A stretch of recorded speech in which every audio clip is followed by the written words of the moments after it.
Sobat Maestro, sesaat lagi kita akan bersama-sama mengikuti ibadah raya bersama Gereja Bethany Fresh Anointing. Selamat mendengarkan.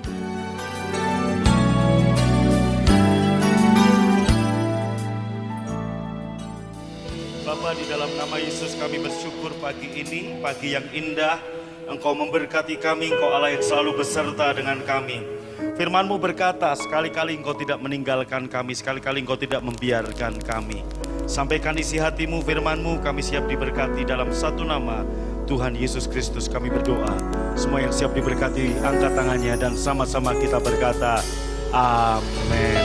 Lebih mantap lagi, boleh katakan amin, amin. Tepuk tangan paling meriah buat Tuhan, wow. Amin, shalom.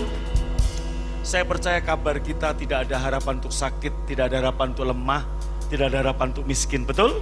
Amin. Tepuk tangan buat Tuhan sekali lagi. Silakan duduk saudaraku, haleluya. Baik, saudara yang dikasih Tuhan, gereja kita memasuki usia yang ke-17 dan kita sudah merayakan anniversary ini hari Rabu dan Kamis kemarin tanggal 23 dan 24 September. Nah, Bapak Ibu yang dikasih Tuhan, Tuhan ngasih pesan di ulang tahun yang ke-17 ini. Ingat bahwa 17 adalah usia akil balik seseorang. 17 adalah usia di mana dari anak-anak menjadi seseorang yang boleh mendapatkan identitas card, KTP, SIM, dan sebagainya. Nah, saudaraku yang dikasih Tuhan, Tuhan memberikan pesan dari 2 Tawarikh pasal 20, yaitu yang pertama, tetaplah kita mencari Tuhan. Katakan dengan saya, tetap apa? Mencari Tuhan. Kenapa tetap mencari Tuhan, saudaraku? Apakah Tuhan terhilang dalam kehidupan kita? Tidak, Tuhan gak pernah terhilang. Tapi sesungguhnya kitalah yang terhilang. Perhatikan saya, Salom, perhatikan saya baik-baik. Bahwa usia 17 sesungguhnya membuat, atau begini saudaraku, ini Tuhan ingin mengingatkan kembali kepada kita. Siapa tahu kesibukan kita, kedewasaan kita, kepintaran kita, dan kekuatan kita membuat kita terhilang dari Tuhan. Sebagai contoh, saudaraku, saya percaya kita pernah punya pengalaman waktu kita menjadi anak. Kita juga punya pengalaman waktu kita punya anak-anak. Dan anak-anak kita dari kecil bertumbuh menjadi anak-anak yang dewasa. Satu kali baik perkataan verbal dari anak-anak kita, atau juga bukan verbal tapi perbuatan atau sikap dia akan berkata begini kepada saudara. Dia ngomong gini, "Pah, Sinyo udah besar, Sinyo udah tahu membedakan mana yang baik, mana yang buruk." Artinya anak-anak Anda dengan kata lain mengatakan nggak perlu lagi nasihat saudara. Saudaraku, kita sering mendapatkan pengalaman seperti itu dari anak-anak kita. Saya mau beritahu, kalau ada anak-anak usia remaja di tempat ini ataupun Anda anak-anak yang online, saya mau katakan, orang tua Anda berpengalaman menjadi anak, tapi Anda belum pernah punya pengalaman jadi orang tua. Demikian juga, saudaraku, kehidupan kita dengan Tuhan. Saudara, waktu saya datang ke Bandung pertama, nobody no money. Saya nggak punya apa-apa, belum ada apa-apa, gereja ini juga belum bagaimana-bagaimana. Tetapi seiring perjalanan waktu, Tuhan memberkati gereja ini. Tuhan memberkati kami secara keluarga. Tuhan memberkati gereja ini berlimpah-limpah. Dari nggak ada apa-apa menjadi apa-apa. Kadangkala, saudaraku, karena menjadi apa-apa ini membuat kita terhilang dari Tuhan. Seperti seolah-olah kita nggak butuh lagi tuntunan Tuhan. Maka kata mencari Tuhan sebenarnya bukan Tuhan yang terhilang, tapi kita yang terhilang. Maka kembali saudaraku di usia yang ke-17, termasuk saudara, mari kita renungkan 5, 10, 15, 20 tahun yang lalu. Saudara seperti apa? Kalau sekarang saudara menjadi seperti apa? Semua adalah kembali itu datangnya dari Tuhan. Tuhan pengen kita punya hati kembali seperti anak kecil. Hati yang rendah, hati yang polos, hati yang bergantung sama orang tua. Saudara yang kasih Tuhan, waktu anak-anak kita masih kecil jalan-jalan di mall atau kita bawa ke Ancol, saudara, pandangannya selalu tertuju pada orang tua. Dia nggak akan berani keluar, saudaraku, ya, nggak berani keluar dari dekat-dekat dari orang tua. Dia akan selalu matanya melihat tangan orang tuanya. Dia akan selalu lihat. Kenapa? Karena dia ngerti kalau dia terpisah dari orang tuanya, dia akan tersesat. Dia terpisah dari orang tuanya, dia nggak bisa pulang, saudaraku. Dia terpisah dari orang tuanya, dia akan kebingungan. Anak-anak akan selalu bergantung sama orang tua. Dia tahu dia nggak bisa hidup tanpa orang tua. Bukan berarti anak-anak kita berharap anak-anak kita tetap jadi anak-anak, tidak. Saya percaya sama. Dulu saudaraku, kita sangat bergantung sama Tuhan. Waktu kita belum apa-apa. Waktu mungkin uang di tabungan, di deposito kita belum seberapa, kita sangat bergantung sama Tuhan. Tetapi begitu semuanya mulai ada, apakah kita kurang bergantung sama Tuhan? Kebanyakan seperti itu. Maka pesan di usia yang ke-17 gereja kita, kembali mencari Tuhan. Izinkan Tuhan menemukan kita yang mungkin terhilang karena kepintaran kita. Yang ngerti tepuk tangan bagi Tuhan. Katakan amin. Amin. Nah saudaraku, kita lihat saudara kembali pada poin pertama, cari Tuhan. Ayatnya ada di 2 Tawari 20 ayat yang ketiga. Yosafat menjadi takut lalu mengambil keputusan untuk mencari Tuhan. Ia menyerukan kepada seluruh Yehuda supaya berpuasa. Saudara, 5 bulan kemarin suasana pandemi sejujurnya membuat saudara dan saya sama seperti Yosafat. Kita takut, kita nggak tahu apa yang mesti kita perbuat.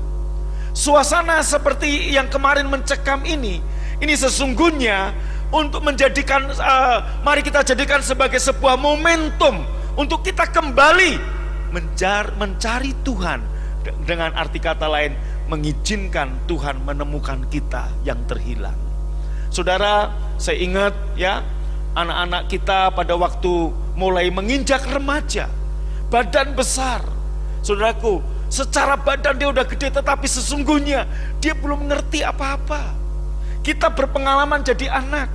Anak-anak ini begitu udah mulai bisa cari duit sendiri, dia mulai berpikir gak butuh orang tua. Seperti itulah kadang-kadang kita di hadapan Tuhan. Sebagai contoh saudara ya, saya berpengalaman menggembalakan sekian puluh tahun. Ada jemaat saudaraku yang belum tahu apa-apa ya, belum bisa apa-apa. Begitu dibina, dibimbing di gereja ini, dia menjadi apa-apa. Saudaraku, akhirnya dia secara berkembang juga penuh. Dulu waktu dia kanak-kanak rohani, waktu dia masih baru jemaat dan belum punya apa-apa, dia begitu gampang percaya dengan gembalanya. Gembala ngomong apa tuntunan dia begitu percaya. Tetapi semakin dia berkembang, dia mulai berpikir, ini gembala gua bener gak ngajarnya? Nah itu dia saudara, betul gak? Sehingga akhirnya apa saudaraku? Golongan ahli Taurat, kaum Farisi mulai muncul. Ingat bahwa setiap kali Yesus berkhotbah, akan ada selalu satu golongan yang memang dia datang, tapi bukan datang dengan haus dan lapar, butuh pengajaran Tuhan. Kenapa? Dia mencari apa yang kesalahan Yesus, dia mencari kelemahan Yesus, dia mencari Yesus keseleo lidah. Itulah golongan ahli Taurat dan orang Farisi. Ada orang-orang yang saudaraku dulu dengar tuntunan, ya percaya ini dari Tuhan, percaya ini dari Tuhan.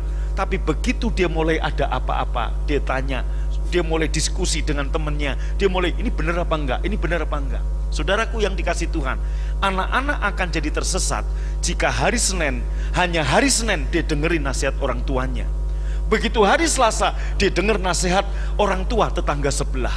Hari Rebo dia dengar nasihat tetangga belakang, saudaraku. Dia hari Kamis dia dengar tetangga depan rumah. Hari Jumat dia dengar orang tua dari orang tua anak yang lain dan sebagainya. Dia akan bingung dan dia akan tersesat. Sama, kita pun terhilang kalau kita nggak mendengarkan tuntunan. Maka kita buka ayat Matius 11 ayat yang ke-25 menjelaskan. Pada waktu itu berkatalah Yesus, aku bersyukur kepadamu Bapa Tuhan langit dan bumi, karena semuanya itu engkau sembunyikan bagi orang bijak dan orang pandai, tapi engkau nyatakan, baca sama-sama, kepada orang kecil, garis bawahi.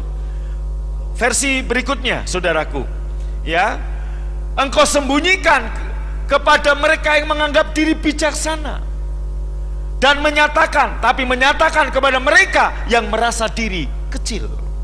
Hati sederhana, hati seperti anak kecil, ini yang selalu Tuhan cari.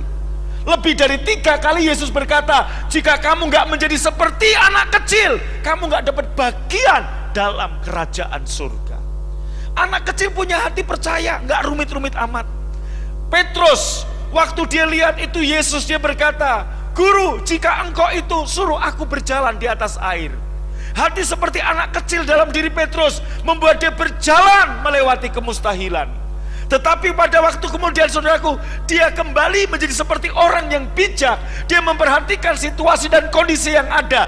Dia terombang-ambing, dia tidak percaya lagi kepada Bapaknya, yaitu Yesus. Dan itulah tenggelam mulai terjadi pada Petrus. Hal yang sama, jika kita mulai ragu-ragu karena kepintaran kita menganggap diri kita bijaksana, sesungguhnya otak kita hanya sebesar bakpao. Anak-anak saudaraku, sekali lagi, dia merasa pintar, bla bla bla bla. Sesungguhnya dia belum punya pengalaman menjadi orang tua, tapi kita pernah punya pengalaman jadi anak-anak. Saudara yang dikasih Tuhan, kadang-kadang ya, saudaraku, ciri orang tersesat adalah ciri orang tersesat, dia tidak tahu dia tersesat. Betul apa tidak? Anda pernah nyasar jalan, naik motor, naik mobil? Ciri-cirinya adalah apa? Anda nggak tahu kalau Anda tersesat. Sampai di satu titik Anda baru sadar, wah, gue tersesat. Baru Anda tersesat. Nah, saudaraku, domba yang tersesat, domba nggak cari gembala, tapi gembala yang cari domba. Nah, maka Bapak Ibu, seperti kemarin dalam ibadah Rabu dan Kamis saya katakan, bahasa Yunani yang menjadi bahasa resmi penulisan Alkitab pertama itu punya 5 juta kosakata. Dan kemudian Alkitab Perjanjian Baru diterjemahkan ke dalam bahasa Inggris yang punya perbendaharaan 1 juta kosakata. Dan dari bahasa Inggris diterjemahkan ke bahasa Indonesia yang punya perbendaharaan hanya 100.000 kosakata. Artinya banyak kata-kata atau makna yang terhilang, saudaraku, di Alkitab Perjanjian Baru versi bahasa Indonesia. Karena apa? Dari 5 juta tinggal 100.000, hanya 2%, saudaraku. Nah, maka Bapak Ibu, kembali ke tadi, kita lihat lagi, saudaraku, versi berikutnya. Maka saya ada bagikan versi IMB, BIMK. Anda lihat, tetapi engkau menyingkapkannya kepada kanak-kanak. Versi terakhir BIMK-nya, tetapi engkau tunjukkan kepada orang-orang yang tidak terpelajar. Dari sini kita mengerti hati yang sederhana, hati yang simpel, nggak bulet, nggak ngerasa pinter. Kadang-kadang anak-anak kita sekolahkan jadi insinyur, jadi doktor, S2, S3, dia ngerasa lebih hebat dari orang tuanya yang mungkin cuma jualan bakso. Saya mau katakan, bapaknya yang jualan bakso lebih hebat karena dia bisa nyekolahkan kamu jadi dokter. Tepuk tangan buat Tuhan. Amin. Sama, saudaraku. 2003 saya pertama dari Cirebon ke Bandung memulai gereja ini. Nah, nggak ada apa-apa. Nobody, no money. Nggak dikenal gereja ini. Nama saya pun juga nggak dikenal. Kalau hari ini berkembang menjadi banyak gereja, akhirnya menjadi sebuah sinode. Dan kemudian saudaraku, kita dikenal, nama saya juga dikenal. Setiap kali saya ketemu orang-orang, banyak orang berkata, "Wes, Pak Agung, BFA hebat ya, Pak Agung dipakai Tuhan ya." Sesungguhnya bukan saya yang hebat, bapaknya yang hebat, yang membuat saya seperti ini. Hal yang sama, tepuk tangannya boleh lebih keras lagi, katakan amin. Hal yang sama, saudaraku, pada anak-anak kita. Jangan merasa Anda lebih hebat dari orang tuamu. Kalau kamu hari ini S3, bapakmu mungkin cuma tamat SD. Saya mau katakan, saudaraku, kamu gak bisa begini tanpa dukungan bapakmu. Hal yang sama, Bapa yang di surga lah yang membuat kita bisa seperti ini. Kembali punya hati yang simpel, hati yang sederhana, hati yang selalu mengandalkan Tuhan. Apa sih kesukaan orang tua pada anak-anaknya?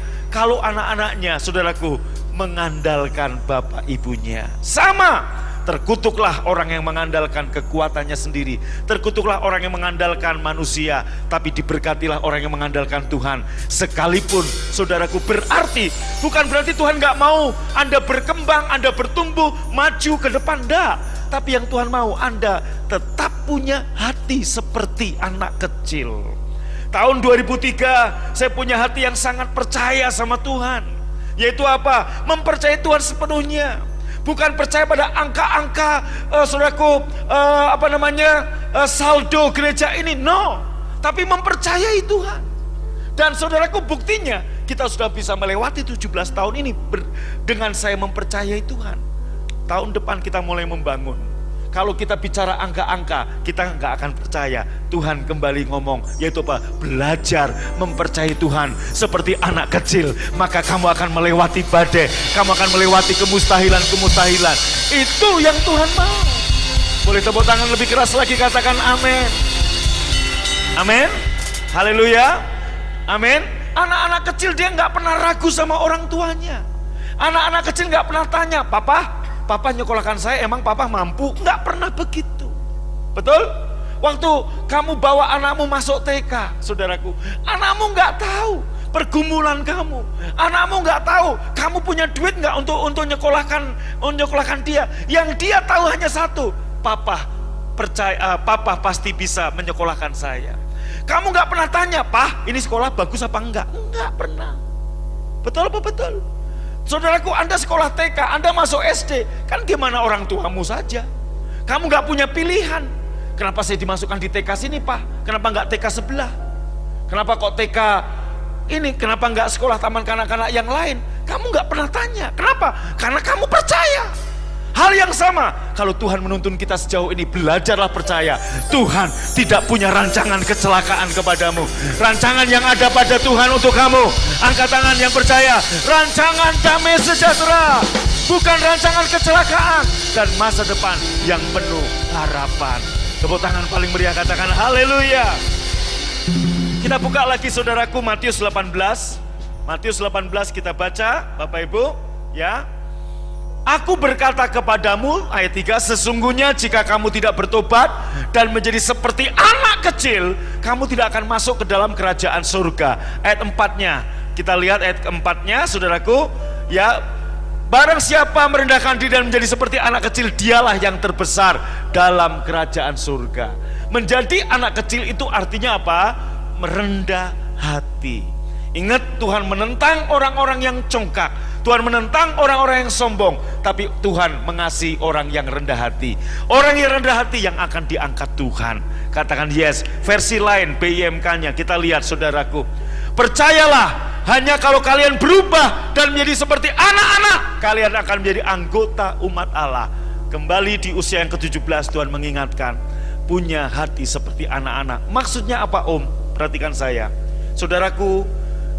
Saya kasih contoh perumpamaan. 2003 saya mulai gereja ini. Anda tahu, minggu ibadah Senin kita bayar gedung PTC. Minggu ibadah Senin kita bayar gedung PTC. Minggu demi minggu, bulan demi bulan kita lalui dengan seperti itu. Artinya, saudaraku, saya sangat berharap sama Tuhan. Yaitu apa? Kalau minggu ini, saudaraku, kita ibadah, kita hitung kolekte, Senin kita bayar PTC. Sampai saudaraku, saya jual mobil saya beli yang lebih sederhana. Kami jual cincin kawin kami jual, saudaraku, rumah di Cirebon untuk kita bisa menyewa, saudaraku, lantai 3, dan semua itu berharap sama Tuhan. Nah, setelah gereja ini bertumbuh dan keuangan begitu luar biasa, yang Tuhan mau, apakah hati saya masih bergantung sama Tuhan, atau hati saya bergantung sama angka-angka di rekening tabungan gereja itu? Jadi pagi ini, saudaraku, situasi apapun di luar sepertinya tidak baik, dengarkan baik-baik, Tuhan kita tetap baik. Waktu engkau bergantung sama Tuhan, Tuhan akan memberkati saudara dan saya. Amin. God is good all the time. Dia tetap Tuhan yang baik bagi kita. Tepuk tangan paling meriah buat Tuhan, katakan haleluya. Amin. Saudaraku, poin yang kedua yaitu apa, saudaraku? Poin yang kedua, berseru-seru seperti domba mengembik. Domba yang terhilang, ambil kunci C. Domba yang terhilang, pertama dia nggak sadar, dia tersesat. Sampainya di satu titik dia sadar, dia tersesat. Begitu domba itu tersesat, apa yang harus domba itu lakukan? Nggak usah melanjutkan perjalanan, diam di tempat. Karena gembala akan mencari. 1 Petrus 2 ayat 25 menjelaskan. Mari kita lihat 1 Petrus 2 ayat 25.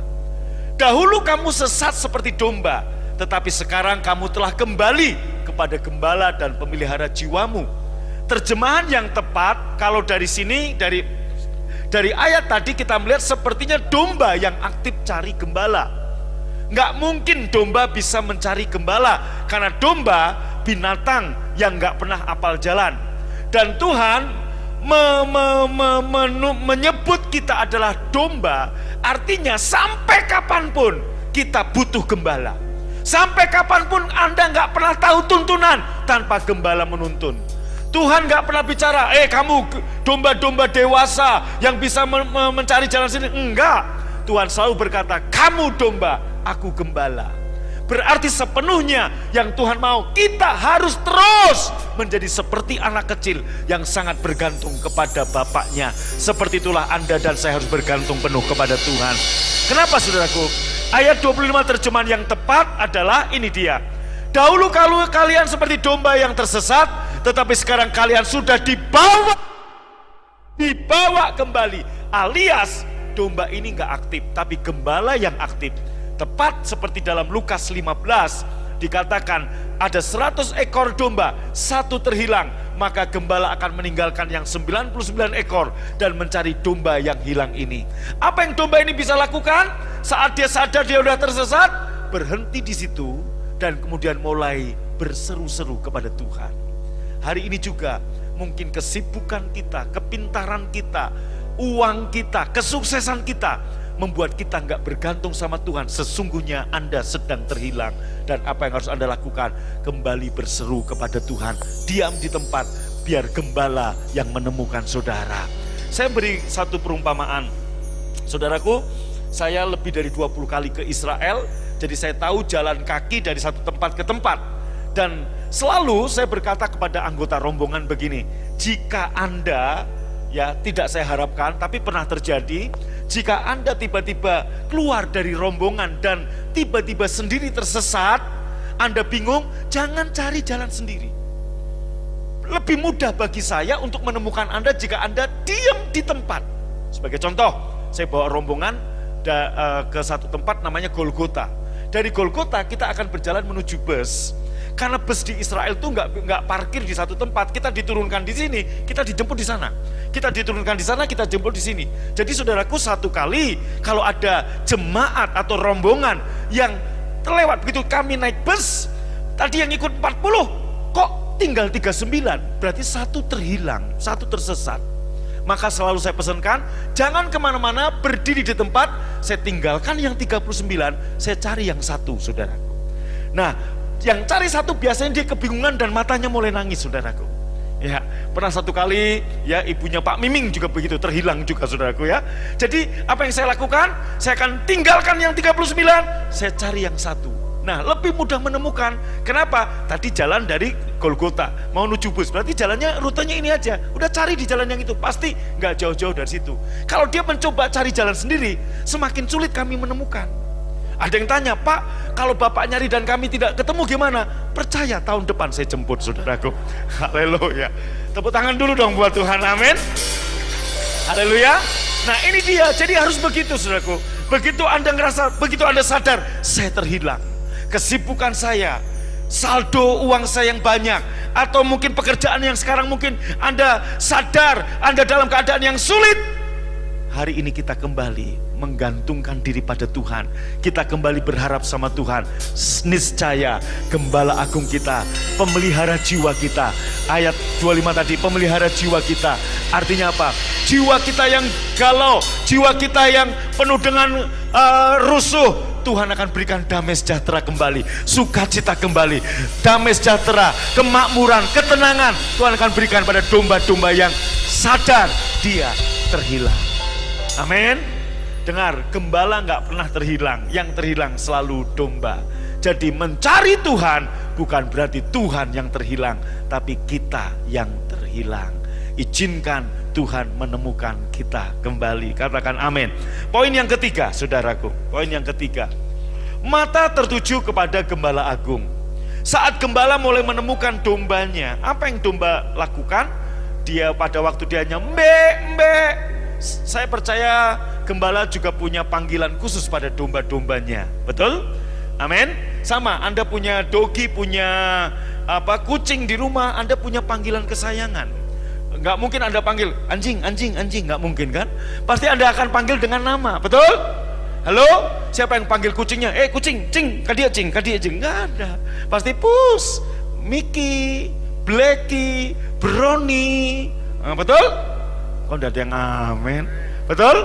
Ada yang panggil anjingnya, pasti Blacky, Plecky, apalagi saudaraku, macam-macam. Nggak mungkin panggil anjing, anjing siang, nggak mungkin saudaraku. Pasti anjing, anjing, nggak mungkin kan? Sama, gembala juga punya panggilan kesayangan. Jadi pada waktu dia tahu siapa yang terhilang, rombongan ke Israel 40 aja, begitu saya hitung saudaraku, 39, satu terhilang. Saya tahu siapa yang hilang. Yang hilang Pak Joni. Maka saya akan tahu Pak Joni bentuknya begini. Saya akan tahu, saya akan cari. Rute tadi di mana saya akan cari, saudaraku. Biasanya yang udah ketemu dia udah hampir nangis, saudaraku. Udah begini deh. Kenapa? Karena dia takut di negeri asing. Satu kali, saudaraku, satu rombongan yang tadi saya katakan, ibunya Pak Miming, saudaraku, udah ditawarin taksi, saudaraku. Ya, dia itu apa, waktu itu kita di airport Yordan terhilang. Saya cari, dia ketemu, dia udah nangis. Begitu ketemu saya, Pak Agung, puji Tuhan ketemu Bapak. Iya, tante kemana tadi? Ya saya nggak tahu pikiran. Nah udah jangan hilang, kemana? Itu kenapa sopir taksi? Iya nawarin mau naik. Tante mau naik, iya. Loh mau kemana? Ini nggak ke Yerusalem, ke Mekah, ini bahaya. Gitu saudaraku ya. Haleluya. Nah sama, apa yang harus domba lakukan? Mata tertuju kepada gembala. Pada waktu gembala menemukan, dia harus mendengar, telinga harus dipasang. Katakan nama dombanya itu, misalkan siapalah saudaraku. Dia panggil dombi, dombi, dombi. Dombi dengar itu suara gembala, dia akan berteriak embe, embe, embe. Sampai gembala menemukan, mata tertuju, telinga mendengar. Hal yang sama di suasana yang sukar ini, Tuhan mengingatkan untuk kita kembali ditemukan Tuhan. Ingat baik-baik saudaraku, krisis ini, angkat tanganmu, tidak akan membuat engkau tenggelam. Masa sukar ini tidak membuat engkau tergeletak. Ingat, yang membuat engkau tenggelam dan tergeletak apa? Waktu matamu gak lagi tertuju kepada Tuhan. Petrus saudaraku, begitu mata gak tertuju pada Tuhan, dia tenggelam. Sama krisis ini, saudaraku, jangan mata tertuju pada krisis, tertuju pada Tuhan. Engkau akan melihat, engkau akan berjalan melewati kemustahilan bersama dengan Tuhan. Engkau akan muncul sebagai pemenang, bahkan lebih dari pemenang. Tepuk tangan paling meriah, katakan haleluya. Next saudara, poin yang keempat, saya tekankan lagi, punya hati seperti anak kecil. Anak kecil itu rendah hati, gak sombong. Betul? Rendah hati untuk menerima, ditemukan oleh bapaknya. Diangkat. Domba yang terhilang begitu ditemukan, apa yang gembala lakukan? Dia akan angkat itu domba, ditaruh di sini. Sama, waktu engkau mencari Tuhan, artinya, saudaraku, artinya mengizinkan Tuhan menemukan engkau. Mencari Tuhan artinya apa? Menjadi seperti anak kecil, punya hati yang rendah. Engkau akan ditemukan Tuhan, engkau akan diangkat kembali. Krisis ini justru Tuhan akan mengangkat engkau, mempromosikan engkau. Saya percaya lewat krisis ini Tuhan akan mempromosikan gereja kita, bisnis kita, hidup kita, pekerjaan kita. Saat kita punya hati seperti anak. Sebab siapa yang merendahkan dirinya akan ditinggikan oleh Tuhan. Tapi siapa yang meninggikan diri akan direndahkan oleh Tuhan. Mari rendahkan dirimu di tangan Tuhan yang kuat, supaya engkau ditinggikan pada waktunya. Tepuk tangan paling meriah, katakan haleluya. Nah, saudaraku, seorang gembala atau seorang bapak yang menemukan anaknya yang hilang, dalam Lukas 15, apa yang dilakukan oleh seorang bapak atau seorang gembala? Dia akan mengangkat dombanya, menemukannya. Jika domba itu sakit, mungkin kakinya menginjak duri, akan dipulihkan, akan disembuhkan. Sama, saat Tuhan menemukan kau kembali, hatimu yang luka, hatimu yang mungkin galau, Tuhan akan sembuhkan. Dan waktu seperti anak yang terhilang, anak itu datang, saudaraku, sudah membawa catatan pengakuan dosa, catatan pidato dosa-dosa dia. Tapi bapaknya tidak menggubris. Bapaknya menghujani anak ini dengan pelukan. Bapaknya menghujani anak yang terhilang ini dengan ciuman. Bapaknya menghujani anak ini dengan apa, saudaraku? Cincin, jubah baru, sepatu. Anak lembu tambun disembelih dan dibuat pesta syukuran. Ini bicara kemakmuran. Artinya apa? Saat engkau merendahkan diri seperti anak kecil, kembali ditemukan Bapa, engkau akan melihat, engkau akan mengalami mulai hari ini Tuhan menghujani engkau dengan ciuman, dengan pelukan, dengan kebajikan, dengan kebaikan. Yang percaya katakan haleluya. Amin. Apakah Anda percaya Tuhan tetap sama, Tuhan tetap baik bagi kita sekalipun situasi nggak baik? Allah kita, Allah yang tetap baik buat saudara dan saya. Tepuk tangannya paling meriah, katakan amin. Dan yang terakhir saudara, dan yang terakhir yaitu apa? Waspada pada tantangan burung gagak hitam. Ada yang bilang, Pak, burung gagak memang hitam. Ada juga gagak yang dicat sama pemiliknya menjadi putih atau hijau. Maka saya katakan gagak hitam ini berarti selalu ada dalam perjalanan hidup pelayanan, perjalanan hidup bisnis, perjalanan hidup kita akan ada orang-orang yang usil, kaum haters, kaum kepokers yang akan memfitnah saudara, yang akan tidak senang dengan saudara. Apapun yang saudara kerjakan, dia selalu akan hater saudara. Dia akan selalu berlawanan dengan saudara. Jangan fokus sama yang seperti itu. Bahkan kita pun jangan fokus pada visi dan mimpi yang Tuhan beri. Loh Pak, kan kita harus punya visi, betul. Dan visi itu dari Tuhan. Pak, kita harus punya mimpi, betul. Mimpi yang dari Tuhan kita harus punya. Tapi mata hati fokus kita bukan pada mimpi, pada visi. Yusuf dapat mimpi dari Tuhan. Selama matanya tertuju pada mimpi, mimpi gak akan digenapi. Mata harus tertuju kepada pemberi mimpi, pemberi visi, yaitu Tuhan Yesus Kristus.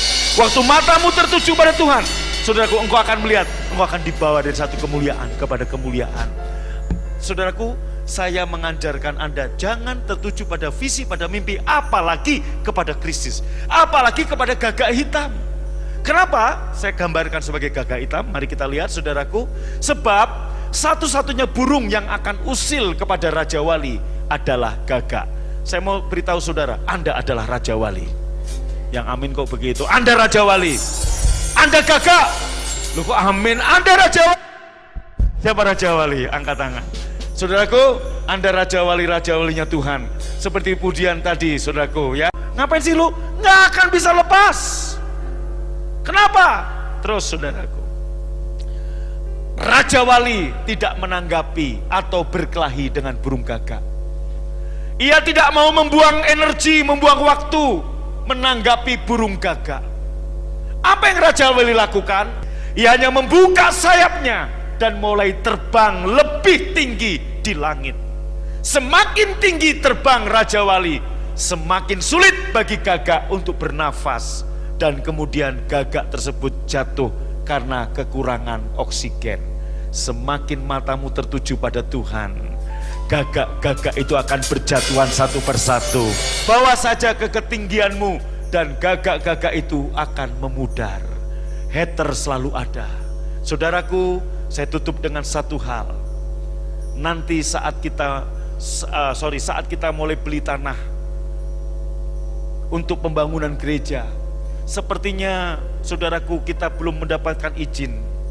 Sehingga ada hater-hater yang bersuara, oh tanah itu udah dijual sama Pak Agung, dibelikan ini, dibelikan itu, bikin PT buat anaknya, bikin ini, bikin ini.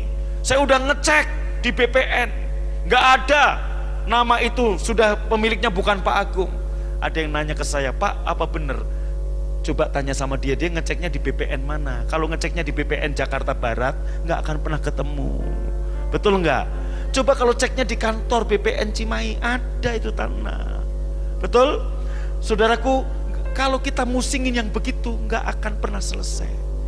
Kita jawab dengan prestasi, pembangunan kita akan mulai. Tepuk tangan bagi Tuhan. Saat gedung berdiri, saya mau tanya, saat gedung berdiri, apakah gagak-gagak itu akan memudar? Iya, tapi akan bangkit gagak-gagak baru yang lain saudaraku. Sebab kaum haters sampai Tuhan Yesus datang tetap ada di muka bumi. Engkau gak akan bisa menanggapi. Terus maju, maka Anda akan lihat engkau akan menang. Katakan haleluya, haleluya. Mari bangkit berdiri, kita beri tepuk tangan bagi Tuhan. Saudaraku, bilang pada dirimu sendiri, saya Raja Walinya Tuhan. Kurang keras, angkat tangan. Saya Raja Walinya Tuhan. Gak perlu nanggapin gagap, gak perlu nanggapi kaum K-pokers, haters, dan sebagainya. Aku Raja Walinya Tuhan. Haleluya, haleluya. Mari angkat roti dengan tangan kanan saudara. Anda juga yang di rumah, yang live streaming online, mari persiapkan. Tetap cari Tuhan, merendahkan diri seperti anak-anak. Mengandalkan Tuhan, bergantung penuh pada Tuhan. Punya hati yang rendah hati. Tuhan Yesus mengambil roti di malam terakhir sebelum dia diserahkan, mengucap berkat, memecah-mecahkannya, memberikan pada murid-muridnya dan berkata, ini tubuhku yang dipecah-pecahkan bagimu. Ambillah, makanlah. Bapak Ibu yang percaya di tubuh Tuhan Yesus, mari ambil dan makan dalam nama Tuhan Yesus.